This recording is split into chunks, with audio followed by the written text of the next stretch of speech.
From Pacifica, this is Democracy Now! Sí, por la pobreza, no hay, como le vuelvo a repetir, no hay oportunidades. It's because of the poverty that people are migrating away from here. There are no opportunities here. The poverty we live in, the crops we grow, aren't enough to support a family.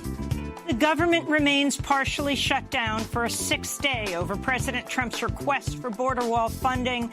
We go to the U.S.-Mexican border following the death of 2 Guatemalan children in 3 weeks in U.S. custody. We'll speak to Dylan Corbett of the Hope Border Institute, who's been assisting hundreds of migrant asylum seekers who've been dumped by ICE officials outside a Greyhound bus terminal in El Paso without any plan to house them.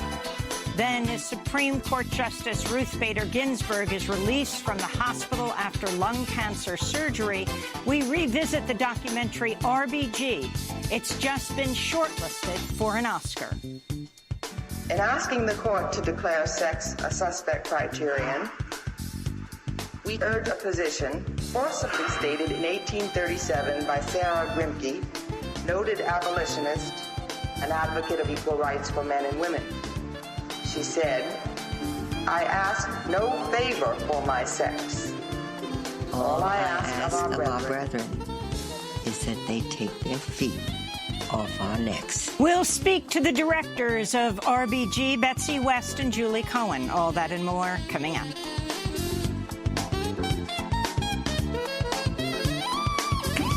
Welcome to Democracy Now!, democracynow.org, The War and Peace Report. I'm Amy Goodman.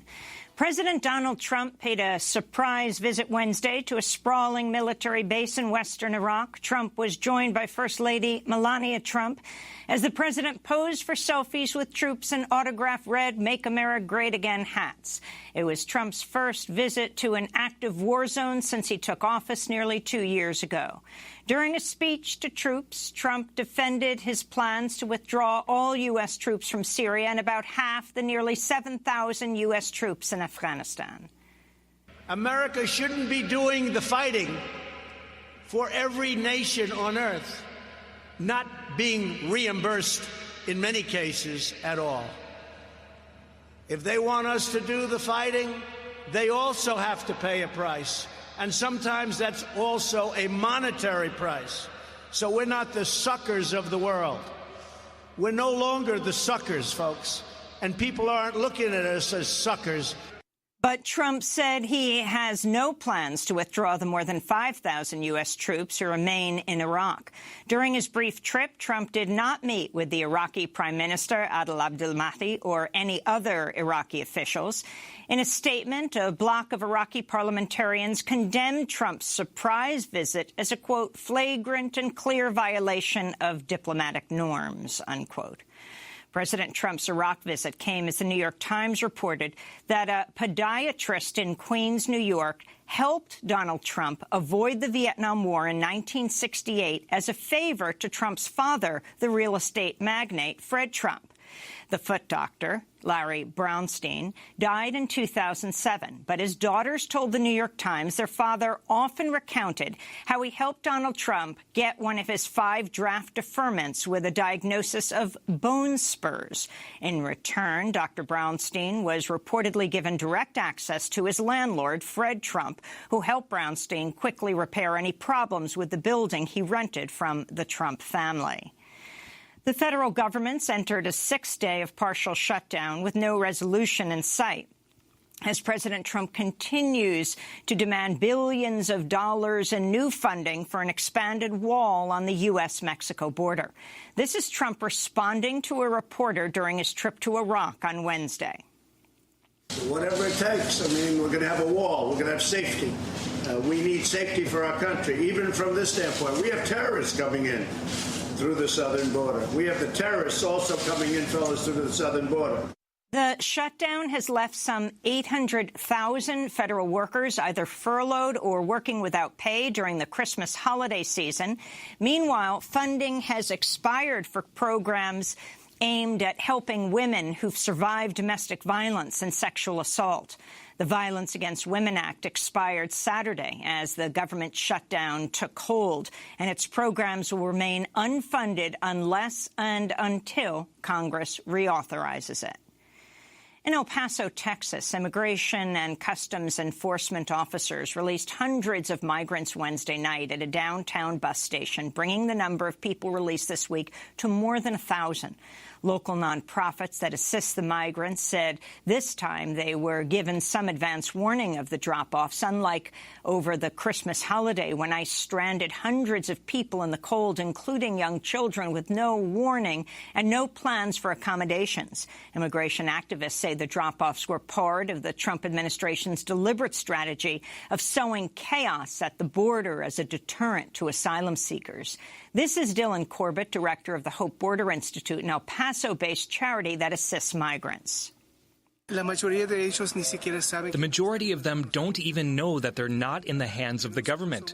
Although we are a community group, the migrants don't know that with us, they are not in detention. They are not with CBP or ICE. They don't know anything.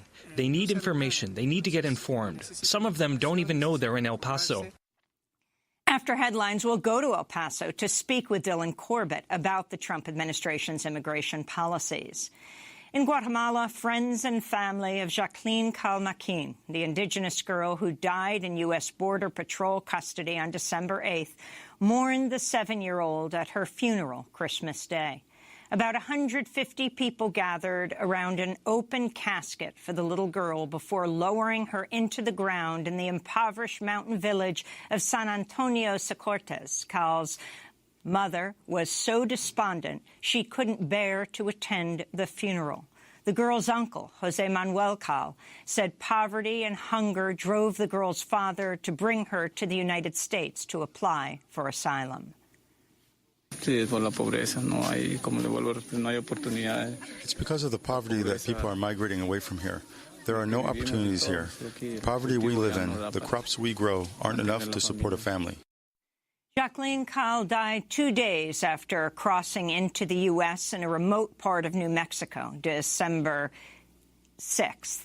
She had a fever of nearly 106 degrees at the time of her death. It was actually December 8th. Human rights groups and Democratic lawmakers have demanded an impartial, independent investigation into her death. We'll have more on that story after headlines.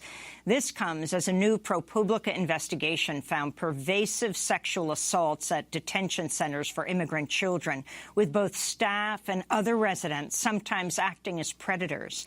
In one case, a youth care worker in Arizona who was convicted of molesting 7 boys spent months working at a detention center without a full background check. In Sudan, human rights groups say government forces have killed at least 37 people as protesters continue to demand the ouster of longtime authoritarian President Omar al-Bashir. On Tuesday, government forces opened fire with tear gas and live ammunition on peaceful protesters in the capital Khartoum as they chanted, "The people want to bring down the regime," a popular slogan during the Arab Spring uprisings. Similar scenes have played out in cities across Sudan in recent days. The protests erupted after al-Bashir's government ended subsidies for fuel and wheat, causing bread prices to triple, even as Sudan's inflation rate nears 70%. Russian President Vladimir Putin said Wednesday Russia's military will begin deploying a new hypersonic missile capable of delivering nuclear warheads at 20 times the speed of sound. Putin called a recent successful test of the missile system a perfect New Year's gift for the country. The new Avangard missile system is invincible for today's and future air defense systems and missile defense systems. This is a big success and a big victory. Russia's reported successful test of its new hypersonic missile came after the Trump administration said in October it plans to leave the INF, or Intermediate Range Nuclear Forces Treaty, signed in 1987 by former President Ronald Reagan and Soviet Premier Mikhail Gorbachev. The treaty helped to eliminate thousands of land-based missiles in Europe. In Yemen, a United Nations official tasked with overseeing a fragile ceasefire in the strategic port city of Hodeidah is calling on Houthi rebels and fighters with Yemen's Saudi-backed government to maintain their truce. Patrick Comert, a retired Dutch general, spoke to representatives of the warring parties after a UN team arrived in the besieged city on Monday. If you read the agreement, the timelines are very tight. That means that the ceasefire started on the 18th of December at midnight, which is extremely important that both sides are holding that, and that both sides show not the blame you and he blames him and everybody blames everybody. Breaking a ceasefire is going back and not forward. The ceasefire has largely held since it began December 18th. Humanitarian groups warn a return to fighting could cut off shipments of desperately needed food and aid as half of Yemen's 28 million people are on the brink of famine. Israel's defense ministry has advanced plans to construct 2,200 new homes in a Jewish-only settlement in the occupied West Bank. Israel's continued settlement expansion violates international law and multiple UN resolutions. This comes as Israel's parliament, the Knesset, formally set April 9th as the date for a new election after the right-wing coalition government led by Prime Minister Benjamin Netanyahu collapsed. Japan's government said Wednesday it's pulling out of the International Whaling Commission and will resume commercial whaling.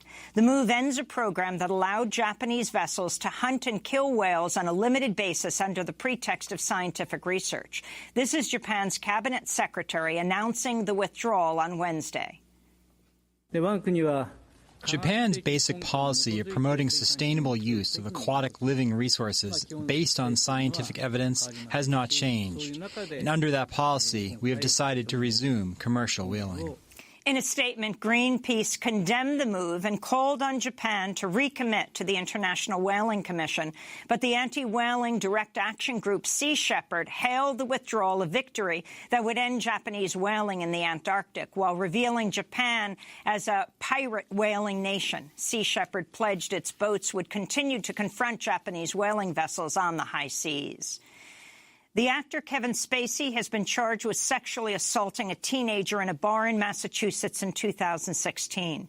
Spacey's due in court January 7th to face a felony charge that could bring him up to 5 years in prison. Kevin Spacey has denied the charges. On Monday, he posted a cryptic video on social media posing as the character as Frank Underwood from the Netflix show House of Cards, where he spent 5 seasons before he was fired after more than a dozen men accused Spacey of sexually harassing or assaulting them. And in Buna, New Jersey, the family of African-American high school wrestler Andrew Johnson says racism drove a white referee to demand that the teenager cut his dreadlocks before he could compete in a match. Video of the incident, taken just before the December 19th match, shows a sports trainer publicly and clumsily cutting the hair of the 16-year-old student-athlete, who's dressed in a wrestling uniform and is visibly shaken to have his dreadlocks sheared off. Johnson was told he had just 90 seconds to agree to the haircut, or he would be forced to forfeit the match. Just out of the frame of the video, which has since gone viral, the referee, Alan Maloney, demanded the trainer keep cutting Johnson's hair until he was satisfied with its length. Maloney had arrived late to the match and missed a weigh-in where referees would typically raise objections to a wrestler's appearance. In 2016, the ref, Alan Maloney, admitted he used the N-word during a conversation with other sports officials and later apologized for the racist slur. In a statement issued through their lawyer, Johnson's family said, quote, "The blame here rests primarily with the referee and those that permitted him to continue in that role despite clear evidence of what should be a disqualifying race-related transgression," unquote. And those are some of the headlines. This is Democracy Now!, democracynow.org, The War and Peace Report. I'm Amy Goodman. And I'm Nermeen Sheikh. Welcome to our listeners and viewers around the country and around the world. U.S. Customs and Border Protection have ordered medical checks on every child in its custody following the death of 2 Guatemalan children in recent weeks. On Christmas Eve, an 8-year-old Guatemalan boy named Felipe Gomez Alonso died in New Mexico while in CBP custody.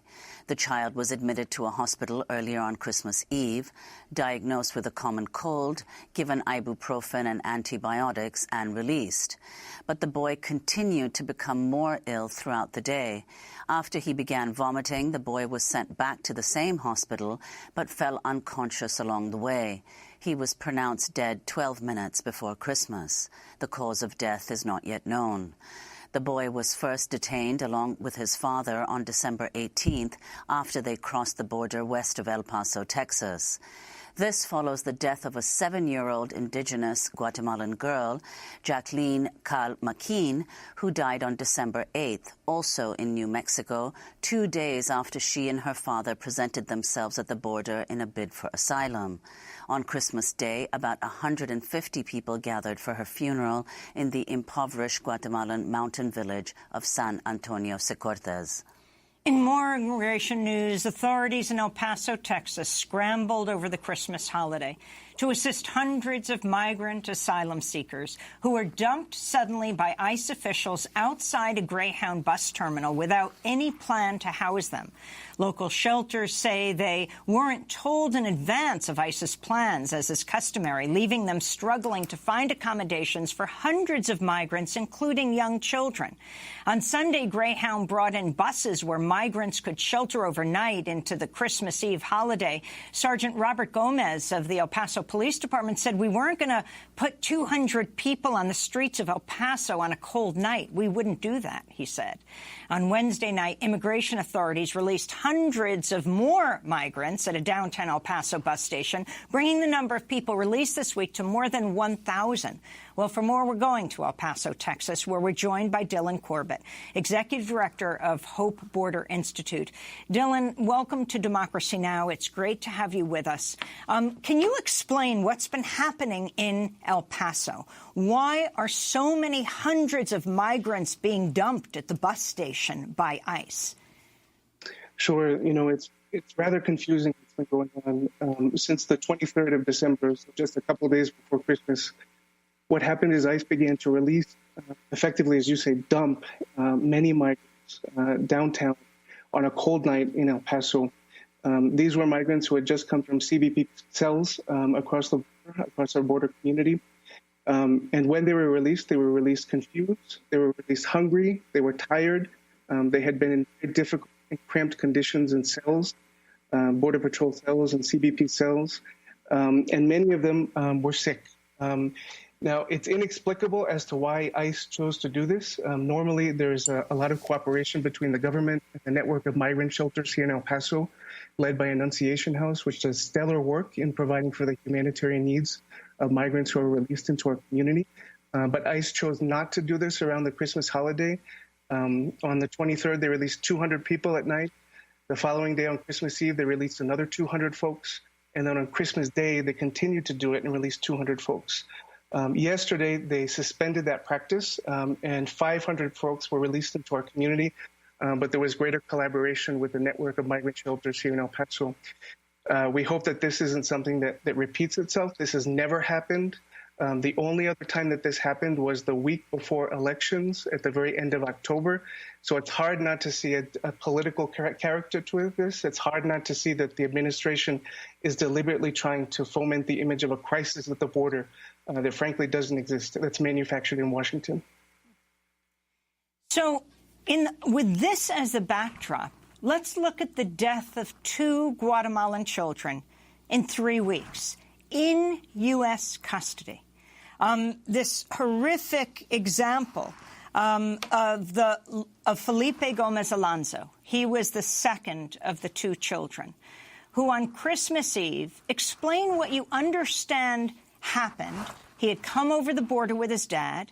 He was held by Border Patrol it was just under a week. How did he get sick and die? What is happening? This, of course, you're in El Paso. He was in New Mexico. He died in an Alamogordo hospital. Sure.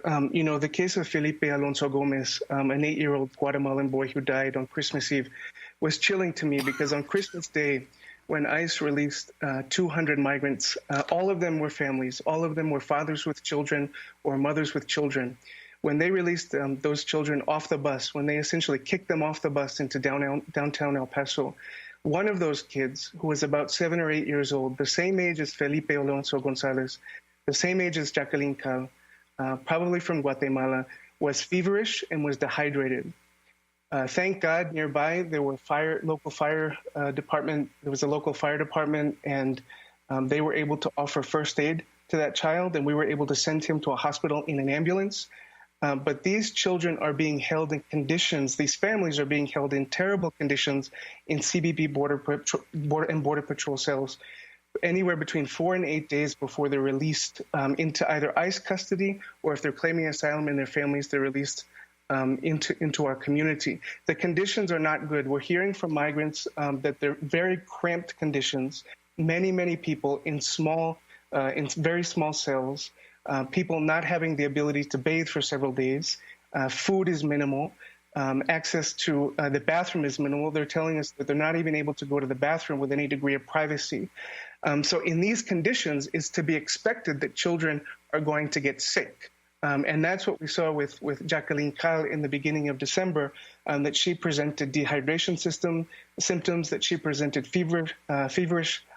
very high fever, and she had been in the Border Patrol custody for several hours, almost 9 hours, before she finally expired. Felipe Alonso Gonzalez was apprehended close by here in El Paso, just a few miles outside our community, and yet he was taken from here to a Border Patrol checkpoint, a highway checkpoint about 100 miles away in Alamogordo. Now, why that's unacceptable is because children are not supposed to be in Border Patrol checkpoints on the highway. Those facilities are not appropriate for children. I hope that did not contribute to his sickness. I hope that did not contribute to his death. But we should not be holding children and families in these conditions. This has been going on for a long time. Unfortunately, I think this was to be expected. It's unfortunate that we've got to this point where there have been the death of 2 children before the government is starting to act. It's sad that it had to come to this. But we need institutional reform now. We need actions on the part of CBP to guarantee the safety and security of the families and children in their custody. Well, on December 20th, Homeland Security Secretary Kirstjen Nielsen was grilled at a heated congressional hearing about the Trump administration's border and immigration policies. She was questioned by Democratic Congress members David Cicilline of Rhode Island and Hank Johnson of Georgia. How many children 17 years old or younger have died in DHS, ICE, or CBP custody since you took office? I will get back to you on that figure. What I can tell you is that we have saved 4,200 migrants who are at distress. Approximately how many have died? I understand your question, sir. I will get back to you. Can you give me an approximate figure? I will get back to you. I'm not going to guess under oath. As you sit here today, you do not know how many human beings have died while in the custody of the department that you lead. And you, in preparation for today's hearing, you didn't ascertain that number, but you don't know it today? I don't have an exact figure for you. Do you have a rough idea? Sir, what I can tell you is... I'm talking about people who have died in your custody. You don't have the number? I will get back to you with the number. Okay. Congressman Johnson went on to ask Nielsen, do you view those you call illegal aliens to be human or subhuman? So, Dylan, could you respond to what Kirstjen Nielsen said and what she didn't say? Yeah. You know, that's absolutely unacceptable that the Department of Homeland, that the Secretary for the Department of Homeland Security doesn't know how many children have died in her custody. But that's a piece with the lack of transparency. That's a piece with the lack of accountability in these institutions. ICE and CBP are rife with the lack of accountability and transparency. Something else that's very troubling that has to do with the death of Jacqueline Cal. CBP, under federal law, is obliged to inform Congress within 24 hours if a child dies in their custody. Commissioner McAleenan of the CBP did not do that. He did not inform Congress until several days later, effectively breaking the law. If DHS cannot guarantee the safety and security of the families and the children in their custody, if they're not going to be accountable to Congress at this point, I don't see how the CBP commissioner or how the DHS secretary can't be called on to resign at this point. Well, Dylan, can you explain what, just clarify, have children ever died in ICE custody before, during the Obama administration? This is something that's new. Adults have died while in custody, but this is something new, and this is something that's troubling. CBP effectively is not able to guarantee their health or security. The conditions in which they're in, the cells in which they're in, are not meant to house families. It's true that what we've seen, although when you look at the past 30, 40 years, we're at a relative low in terms of border crossings, it's true that what's happened lately, as of late, is that the number of families crossing the border has spiked. Last month, November, 60% of all border apprehensions were families. But what the government's response has been in the Trump administration, and what the government's response has been over the last several decades, this is bipartisan, this is on both the presidents and the Congress, has been respond to the problem of immigration at the border by criminalizing migrants and by militarizing the border.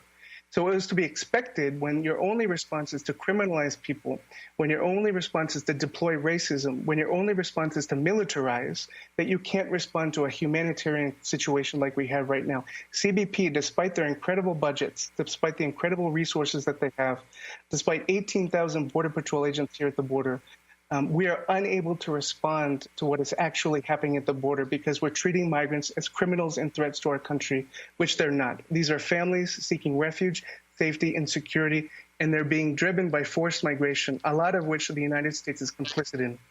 I want to turn to Democratic Congressmember Luis Gutierrez of Illinois. He addressed Homeland Security Secretary Kirstjen Nielsen at that December 20th hearing. Specifically in the area of Homeland Security, lying has become elevated to an astounding level of mendacity. President Trump descended the golden escalators at Trump Tower to announce his candidacy by saying Mexico was sending us the worst rapists, murderers.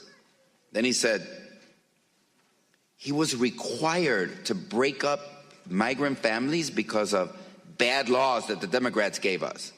How about the one about Mexico paying for the wall? You want $5 million and you want $5 billion and you want the American public to pay for it. Isn't Mexico supposed to pay for it? Wasn't that the campaign promise? No, that's just another lie. But I have to say the all-time record for lying in the face of all the evidence was a tweet you, Madam Secretary, sent out on June the 17th. And it says, "We do not have a policy of separating families at the border, period." That's your Twitter account. That's what you put out. Yet you came here today to tell us exactly is your policy of separating families and children from their families. Another lie. I know I have 45 seconds. I won't take them all. But it is repugnant to me and astonishing to me that during Christmas, I like to call them the holiday seasons to be inclusive, but during Christmas, because the majority always wants to just call it Christmas, that during Christmas, a time in which we celebrate the birth of Jesus Christ, a Jesus Christ who had to flee for his life with Mary and Joseph. Thank God there wasn't a wall that stopped him from seeking refuge in Egypt. That was Congressmember Luis Gutierrez, after which he walked out of the hearing with the head of the Department of Homeland Security, Kirstjen Nielsen, as Congressmember after Congressmember demanded to know how many people had died in border custody. She refused to answer. Afterwards, they did release a number. They said in the last year, from October 1st, 2017 to September 30th, 2018, 6 adults have died. And since October 1st, 2 children have died. So, Dylan Corbett, is it true that what's happening right now is that migrants are being picked up, immigrants are being picked up with such speed to be deported, and they need those ICE detention centers to put them in on their way to deportation, that the children and other immigrants who are not supposed to be in BPS custody for BPC custody for more than 72 hours are being held much longer and, as you said, in much more primitive conditions? Yeah, that's true. And what we're seeing, you mentioned at the top of the program that we were in the midst of a government shutdown. This is a government shutdown that has been instigated by President Trump over precisely border funding for the border wall, increased militarization of the border. What we've seen over 2018 was zero tolerance, with placing agents. There are currently agents here on the bridges in El Paso, Texas, preventing people from lawfully accessing asylum, pushing them away, and forcing them to go to more remote and dangerous parts of the border where they have to cross illegally in more precarious conditions. That's exactly what happened to Jacqueline Cal. Jacqueline Cal and her father would not have been allowed to present at the bridge and ask for asylum. They were forced to go into more remote parts of the border. That is something that directly contributed to her death. We've also seen, as you said, we heard about family separation. This year, over 2,000 children were separated from their families. Family separation continues. There was a gentleman and his a migrant father and his child who I saw just a couple days ago who was kicked off the bus by ICE, who had been separated from his spouse. Family separation continues to happen. We have the reality of Tornillo, the detention camp just miles outside of El Paso. This politicization of the border, these border politics, shutting down the government in order to get your way on militarizing the border, what we're seeing is all these different tactics, all these different policies, practices by CBP, by ICE, by the Department of Homeland Security, stemming from decisions that are being taken in the White House, are now having deadly consequences. People have to wake up to the fact that this is not we do not need a militarized response here on the border. We need to demilitarize. We need to defund, and we need to treat people with dignity and respect, recognizing that we are responsible for their forced migration out of countries like Guatemala, where Jacqueline and Felipe come from. And, of course, you have the situation where President Trump has shut down the government over getting $5 billion for the border wall.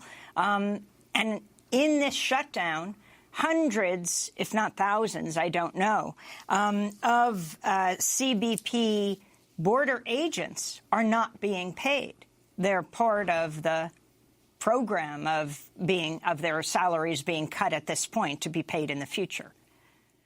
That's right. And it's all about, a border wall. And the border wall, it has to be said, this is not a solution to a problem. This is an invented solution to a problem that doesn't exist. The border wall will not make us more safe. El Paso, Texas, I'm right on the border.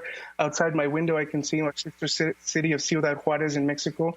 We are one of the safest cities in the country. We don't need a border wall to keep us safe. Terrorists have not passed through our southern border. A border wall will not address the drivers of migration. People will continue to come from countries like Guatemala, Honduras, and El Salvador until we address the root causes of migration. Dylan, we want to thank you very much for being with us. And, of course, CBP is Customs and Border Protection. That's what it stands for. Dylan Corbett, Executive Director of Hope Border Institute in El Paso, Texas. When we come back, Supreme Court Justice Ruth Bader Ginsburg has just been released from the hospital after cancer surgery. She voted from her bed in a Supreme Court decision this past Friday. We'll get the latest on her condition and talk about her life. Stay with us.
piece by composer Galt McDermott. McDermott died last week, a day shy of his 90th birthday.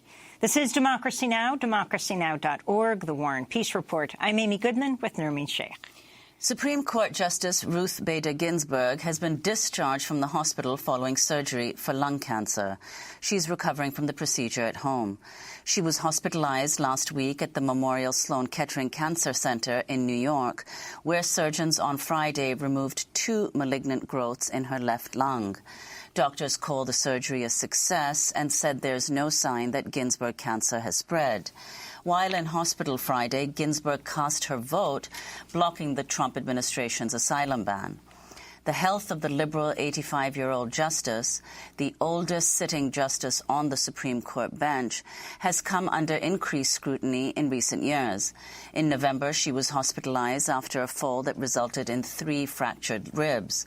She previously fractured 2 ribs in 2012 and has twice survived cancer, pancreatic cancer in 2009 and colon cancer in 1999. Despite her illnesses in her 25 years on the bench, Justice Ginsburg has never missed a day of oral argument. The court next meets on January 7th. Her return home on Christmas Day coincided with the release of the biopic of her film titled On the Basis of Sex. But we turn now to a remarkable award-winning documentary released earlier this year at the Sundance Film Festival. The film has just been shortlisted for an Academy Award for Best Documentary. It's called RBG. This is the trailer. I ask no favor for my sex. All I ask of our brethren is that they take their feet off our necks.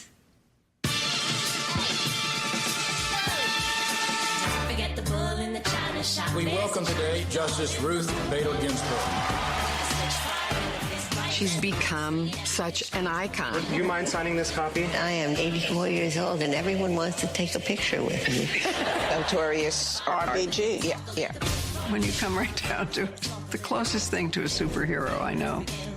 Ruth Bader Ginsburg changed the way the world is for American women.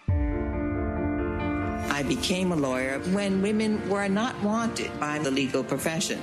Thousands of state and federal laws discriminated on the basis of gender.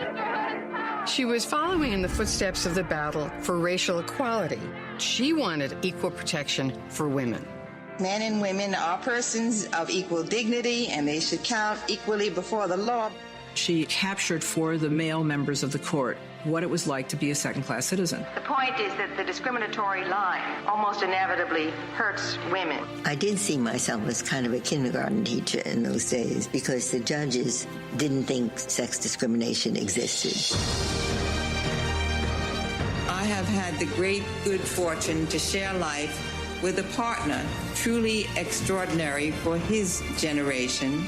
He was the first boy I ever knew who cared that I had a brain. She is a center of power on and off the court. Every time Justice Ginsburg wrote a dissent, the internet would explode. I came up with a couple slogans. You can't spell truth without Ruth. I surely would not be in this room today without the determined efforts of men and women who kept dreams alive. The trailer for RBG.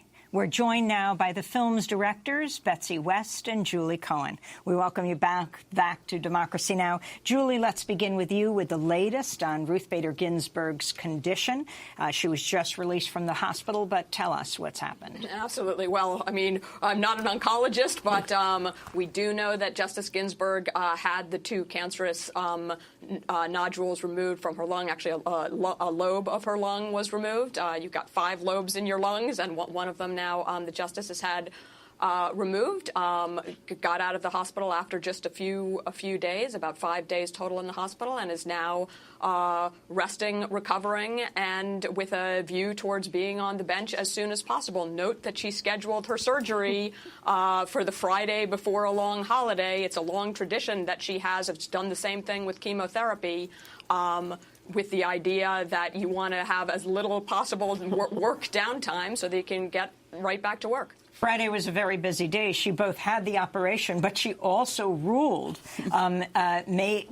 participated in a Supreme Court vote, and talk about the significance of that. Right. I mean, all 9 justices has had to vote on this brief order that came out, ended up with a 5-4 vote. The question, there's a lot of double negatives, so I'll just, basically the question was, does Donald Trump's administration's asylum ban, the restrictions on asylum for immigrants, stand while during the period that the courts are trying to work out the merits of the issue? And the court voted 5-4 that the ban does not stand, with Roberts voting with the court's liberal wing on this procedural issue. But a 5-4 vote is a reminder of the huge importance of each of those 9 votes and the importance of Justice Ginsburg weighing in even during her illness.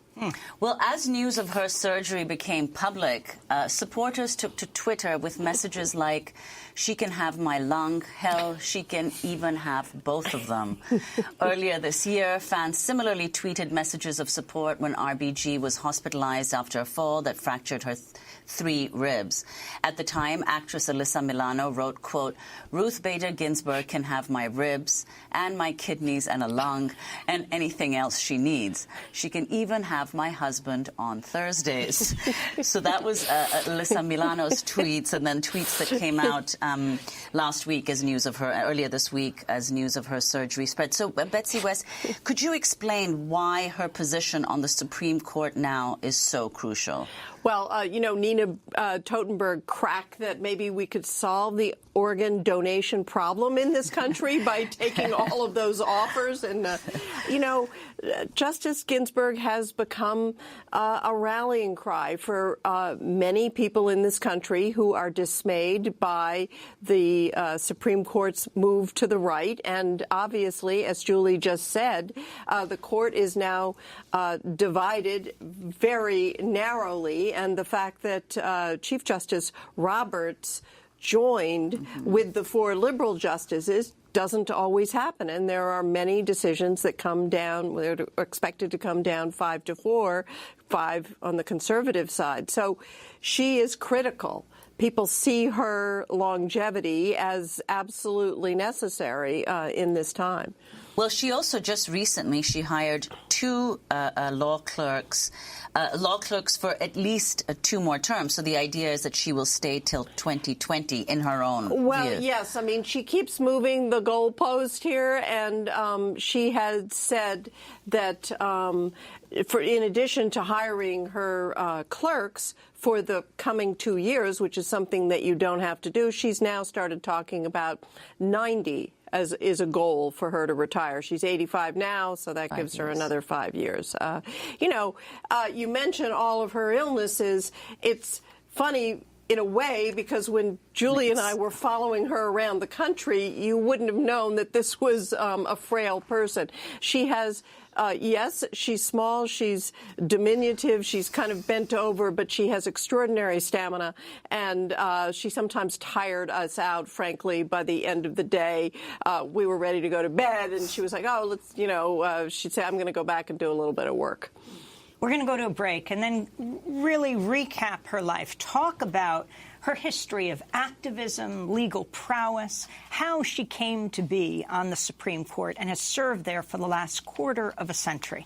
We're talking to Betsy West and Julie Cohen. They are the directors of the now Oscar-nominated documentary, RBG. Stay with us.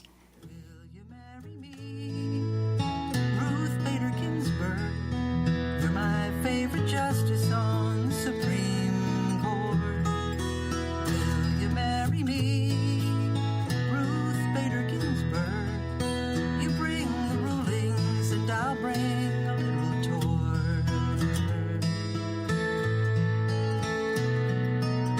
On the side of fairness there you'll be.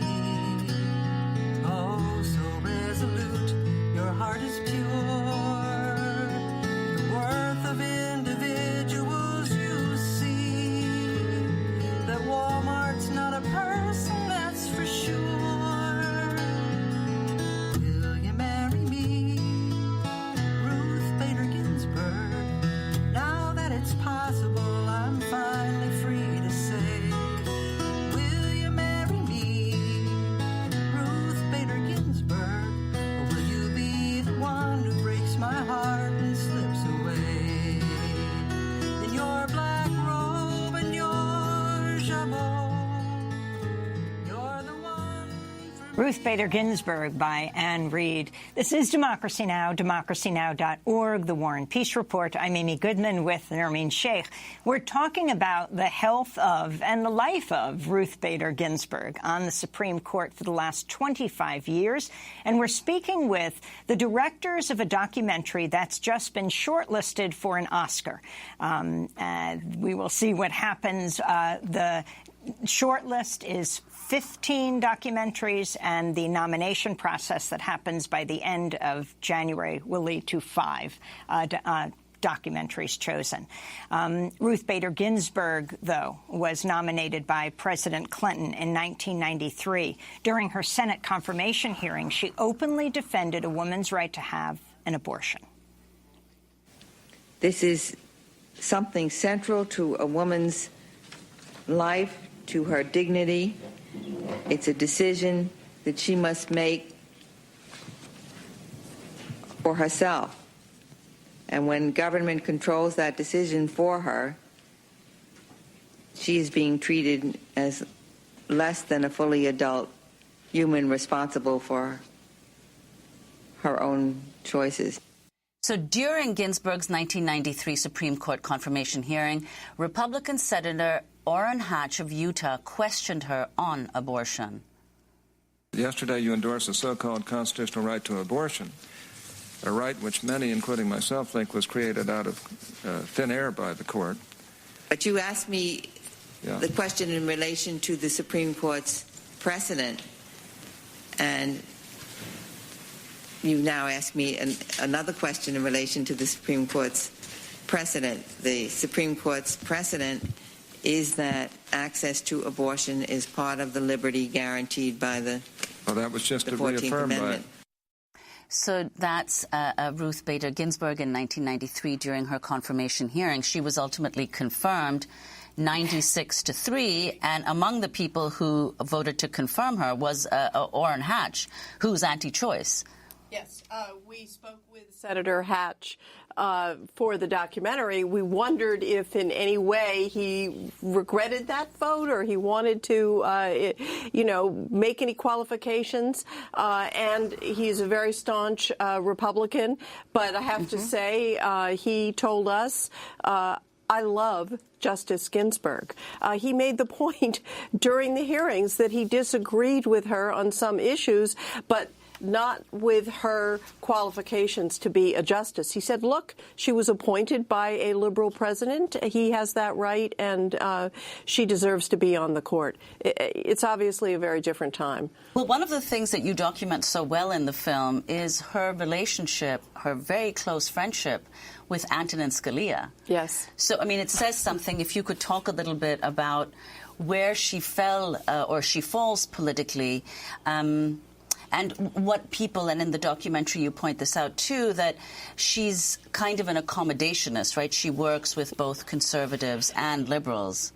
Well, she's very collegial. I would say that she is on the ideological opposite side to Justice Scalia, but she's a person who believes in talking about your differences, in not and in having a good relationship with all of her colleagues on the court. Let's face it, it's only 9 of them, and they're in that chamber and they're talking, and she's very practical. How is she going to convince people to come over to her side if they're mad at her, if they don't like her?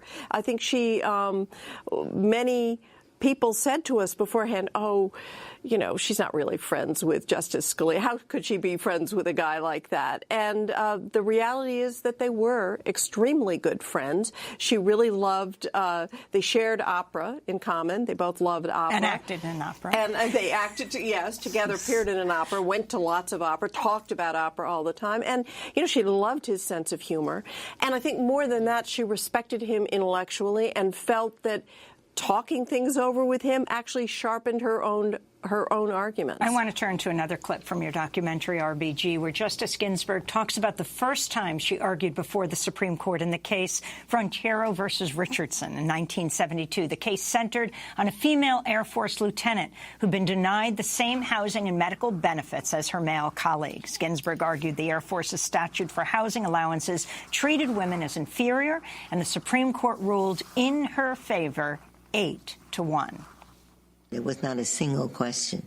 I just went on speaking, and I, at the time, wondered, are they just indulging me and not listening?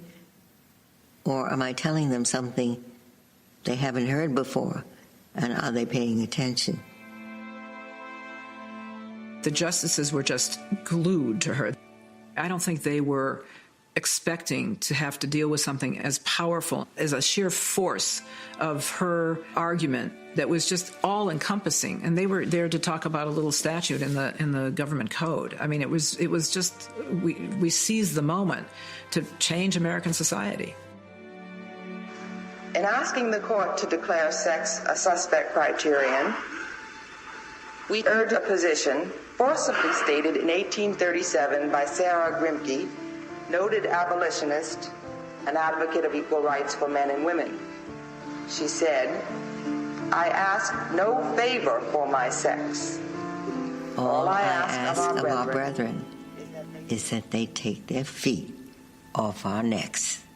An excerpt from RBG, the documentary. In that clip, we also heard from Brenda Fegan, who was co-director with Ginsburg of the ACLU's Women's Rights Project. Julie, if you can talk more about her activism, her legal prowess. She went to Harvard, left Harvard. Everything she did, she had to challenge her way because her husband moved to New York. I mean, she was first in her class at Harvard, but she had to leave because they wouldn't let her go to school there from New York. Right. She wanted to finish her senior year at Columbia Law School, which, in fact, she did, and graduated from Columbia. You know, the number of obstacles that RBG has faced in her life, personal, legal, societal, are absolutely enormous. The fascinating thing about her, and really what prompted Betsy and I to make this film about her, is as much as people are interested in her now and obsessed with her current notorious RBG persona, the story of her history and what she achieved for equal rights for women under the U.S. Constitution was, in our view, kind of not as widely known as it should be. It's an incredible story. It's one of those pieces of history that somehow gets left out of the school books. Like how is it not common knowledge how women's equal rights under the law were achieved? Well, a big part of how they were achieved was Ruth Bader Ginsburg, as a young lawyer working for the ACLU Women's Rights Project, which she was a co-founder of, arguing 6 cases before the U.S. Supreme Court, arguing that under the Equal Protection Clause, men and women should be equals. Seems now like actually not such a radical proposition. At the time she was arguing these cases in the early 70s, believe you me, it was a radical notion. She took that idea and made it real, and also made it kind of a mainstream concept. Yes, women and men should be equal under the law. But she also felt that the battle not only had to be waged in the courts. And I wanted to turn to a moment at the RBG premiere at the Sundance Film Festival earlier this year, when you all came out after the film. And it was quite something, because Justice Ginsburg was there, I believe, seeing the film for the first time. And she, too, came down to the front of the theater. And I had a chance to ask Justice Ginsburg about the Me Too movement and the continuing fight for gender equality. As you flew into Sundance on Saturday, thousands of women around the country were marching, rallying, and saying, "Me Too," and "Time's Up." And I'm wondering your thoughts on this movement, and whether that demand you made so many decades ago you feel still stands. Take the boots off our necks. I was glad to see that happen, because the march, first march, Women's March, was hugely attended, and I wondered whether it would stop at that or whether the movement would continue. And I think yesterday was proof that it will continue. The more women who are out there doing things, the better off all of us will be for it. That's something that my dear colleague Sandra Day O'Connor often said. The responsibility of women, of our vintage is to get out there and to make a good show. And the more women who are out there doing things, the more younger women will have the courage to go on. I'm heartened by the number of women who will be in races for Congress and governorships and state legislative positions. So it was a favorite expression of Martin Luther King. The arc of the moral universe is long, but it bends toward justice. And I added to that, yes, if there are people who will strive with all their might to see it happen. And there is Ruth Bader Ginsburg speaking about the importance of movements, Betsy. Of course, it was before this election, as she is referring to the significance of elections. And famously, though she apologized for it, ahead of the 2016 election, Justice Ginsburg called Donald Trump a faker who says whatever comes into his head at the moment. Well, yes, she later said that she regretted having made those comments, but I think it's so interesting to see her take on the world. She's a very optimistic person, and she's looking at the women who are running, and she's saying, look, here's some progress. Look what's going to happen. She's kind of predicted we now have over 100 women who are going to be going into Congress. It's still not parity, but it is an improvement over what it was, and I think that's kind of the way Justice Ginsburg approaches everything. She's in the minority now, and she says, I'd rather be writing majority opinions, but if I have to, I'll write in dissent. She'll do her job. And I find it poignant and kind of inspiring the way she's always got the half glass full approach to life. And working out. I mean, the reason they found the tumors right on her lungs is that she fell in her offices at the Supreme Court, and she broke some ribs, but that actually may well have saved her. Absolutely, because it led to the scans in which these nodules on her lung were detected. But just the week before, she was planking, right? She was working out. All the time. Just before she was planking, and actually in between... But explain what that means for people who don't know. Do you want me to just demonstrate on the table? Planking is what you put yourself in a prone position and rest on your toes. It really works out your abs. Works out with the trainer. Justice Ginsburg works out with her personal trainer, Brian Johnson, whose main fitness training is actually with members of with soldiers, because he's in the U.S. Army Reserves. He says, and he's not being facetious, that Justice Ginsburg is tougher than the young soldiers that he works out, because she never gives him any lip. He tells her to do something, and she just wants to get it right. Between the rib fracture and this recent cancer surgery, she was back in the gym, trying to keep herself fit. And you two are paving the way with being a women-led team who did this documentary. It's the 22nd most successful documentary of all time. Congratulations. You just won the DuPont Columbia Award. And are shortlisted for an Oscar. So congratulations to both of you. Very significant film. It's streaming also on Hulu now. Yes. Right. Yes. Thank you. Betsy West and Julie Cohen, directors and producers of the documentary RBG. To see our hour with them at Sundance, you can go to democracynow.org. That does it for our broadcast. Democracy Now! Is a media job opening for a full-time social media manager here in New York. Resumes go to democracynow.org. Democracy Now! Is produced by Mike Burke, Dina Guzder, Carla Wills, Tammy Warrenoff, Sam Alkoff, John Hamilton, Robbie Karen, Hani Massoud, Sharina Nadura, Tay Marie Astudio, and Libby Rainey. I'm Amy Goodman with Irmin Sheikh.